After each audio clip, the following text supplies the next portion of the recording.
Welcome.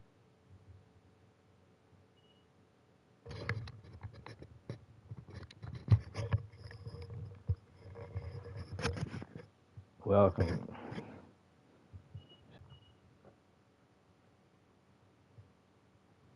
Oh, it's Destiny.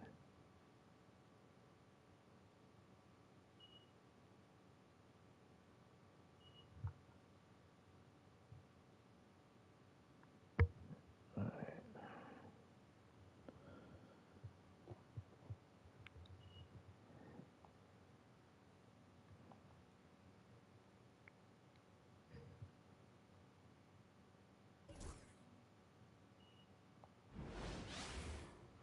Welcome all. Thanks for tuning in to 2K Sports. Yeah, We've good got game. some NBA action coming up for you. Along with Hall of Famer Doris Burke and Grant Hill, I'm Brian Anderson. Allie LaForce joins us from the sidelines.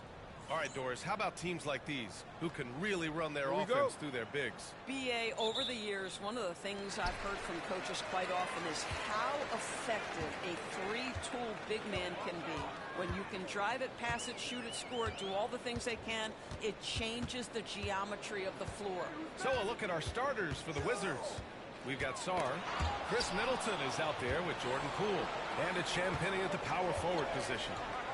Here's Carrington. Sarr misses. Parked it down low that time. Got hit with the 3-second call. This pick is mostly no surprise. But here's your player of the week for the Eastern Conference, Jordan Poole. And his team counts on him to lead the offense and make things happen out there. And lately, he's done just that. He's giving a ton of energy and done everything in his power to help them succeed.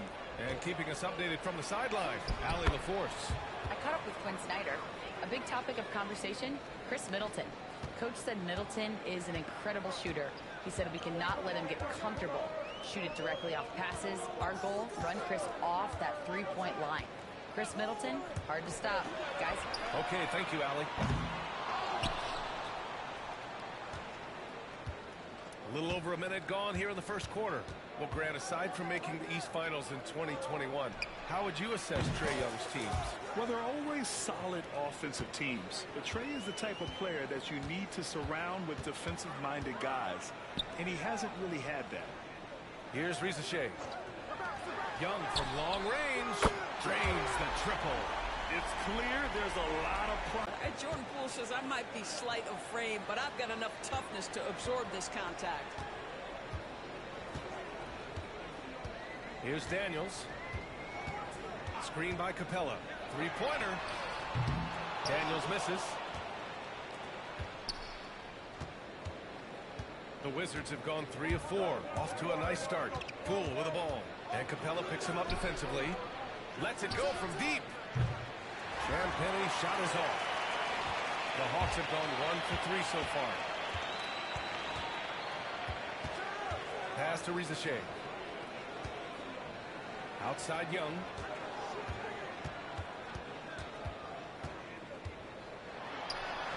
Count the basket. Young's got 5 now. Intelligent basketball. Keep feeding the hot hand. It's working. The first one falls. So many ups and downs in his career, Doris. You forget how young Jordan Poole is. Well, think about opposite ends of the spectrum. Early on in his career, he goes down to the G League and then won a title all in a span of under 24 months. To me, he's still figuring out what works best for him, but the skill is undeniable. Now here's Young. He had 25 points in his last game. And in the first quarter, about 3 minutes played. 3 shots, 3 baskets. Great efficiency so far. But Jordan Poole understands angles and English, the ability to twist a ball through the rim if need be. Young can't hit. Wizards leading by 6. To the wing, right side. Here's Carrington. Nails it from beyond the arc. Well, you want to see that level of unselfishness from Jordan Poole, wanting to involve his open teammates. LeVert outside. Spins. Shot clock at 6. They need this. The Hawks need to get one up here. Johnson, count it. 1 for 1 to start the game. Yeah, there's no quitting this guy. He just gives you great effort, and he continues to give you great production. And timeout is called by Brian Keefe. He wants to review the game plan. Atlanta making some changes. Okongwu's checked in for Clint Capella. Nance comes in for Daniels. And it's Wallace in for Trae Young. Okay, Mr. Poole, we see you get up, sir. Hawks trail by 9. And from the sideline, let's catch up with Allie. Hey, Brian, Jalen Johnson is developing the complete game. He said, I watch the guys who do everything. That's my mindset. I want to be at least solid in every department. And then keep building on that, adding bits and pieces here and there. Brian, his versatility is already drawing attention league-wide. Yeah, there's no question about that, Allie. Thank you. Here's LeVert, following the bucket by the Wizards.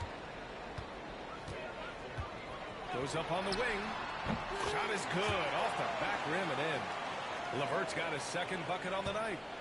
And so Smart will bring it up for the Washington Wizards. 7-point differential.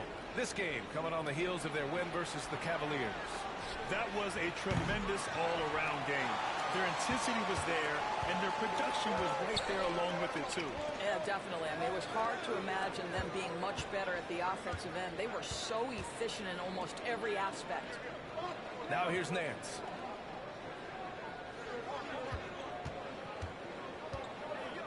Pass to LeVert. Missed inside.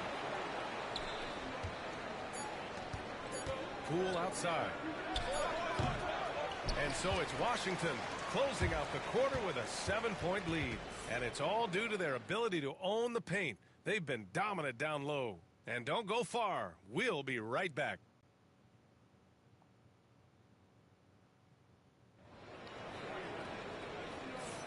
Hope you've enjoyed the broadcast so far. Halfway through the first half in this one. And a moment to look at the scoring approach in terms of where the points are coming from for the Wizards. Well, we've seen them take advantage of the lanes given to them so far. The defense isn't plugging it up, and it's being exploited. Yeah, and what an excellent display of passing in the early stages of this game. A good deal of their points coming directly off quality passes. All right, this is how the floor looks for the Wizards starting in the second. We've got George, Marcus Smart out there with Malcolm Brogdon. Then it's Rashawn Holmes. Over the last few years, Atlanta struggled defensively, Greg. Yeah, the Hawks haven't been better than 20th in defensive rating since 2017. They've had some great offensive teams during that time, but their defense has held them back. The best way to get a clean look is with those quick hitters on the break. What a